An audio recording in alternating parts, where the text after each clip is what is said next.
Suspended Banban Mayor Alice Go, tinanggal bilang miyembro ng NPC. May ulat si Jasmine Gabriel Galban. Tinanggal bilang miyembro ng Nationalist People's Coalition o NPC si suspended Banban Mayor Alice Go. Mismong si Tarlac Governor at NPC Provincial Chairperson Susan Yap ang nag-endorso sa pag-alis kay Go sa NPC dahil sa umano'y pagkakasangkot nito sa illegal na Pogo Hub sa Banban, Tarlac. Sa sulat na nilagdaan ni NPC Chairman Vicente Soto III, inatasan si NPC Secretary General Secretary Mark Leandro Mendoza na ipatupad ang kautusan. Nakasaad din sa sulat na hindi to-tolerate ng NPC ang anumang gawaing labag sa batas. Sa kabila nito, maaari pa rin tumakbo sa 2025 midterm election si Go ayon sa Tarlac Comelec, lalo na kung wala pang desisyon ng kasong kinakaharap niya.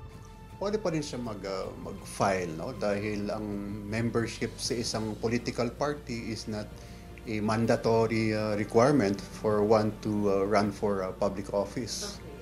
So kahit siya ay tinanggal as NPC member, pwede siyang mag-file ng kanyang COC as an independent candidate. Sakali naman daw na may mga lumabas sa desisyon sa mga kasong kinakaharap niya, posibleng maapektuhan ng kanyang kandidatura. Pag hindi pa lumabas ang mga decisions sa mga cases na yon, pwede pa rin siyang tumakbo. Ang requirement lang sa kanya is i-disclose niya kung ano yung mga pending cases sa kanya doon sa pag-file niya ng kaniyang COC.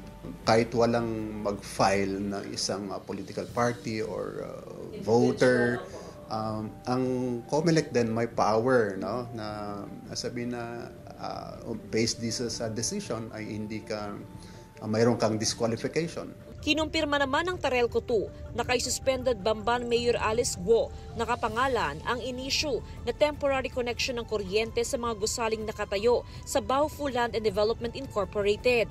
Pero paglilino ng Tarelco 2, sa temporary connection, pwedeng hindi ang mismong may-ari ang aplikante. Pero pagdating sa permanent connection, mismong ang may-ari raw ang dapat nakapangalan sa i-isyong permit ng Tarelco 2. December 2023, inisyuhan ng Tarelco 2 ng sulat si Go para i-apply ang permanent connection ng kuryente sa property. Sa pakikipag-ugnayan ng GMA Regional TV sa kampo ni suspended Mayor Alice Go, nakatakda raw silang mag-issue ng official statement hinggil sa mga nasabing issue. Kasama si Jing Dakanay, Jasmine Gabriel Galban, One North Central Luzon.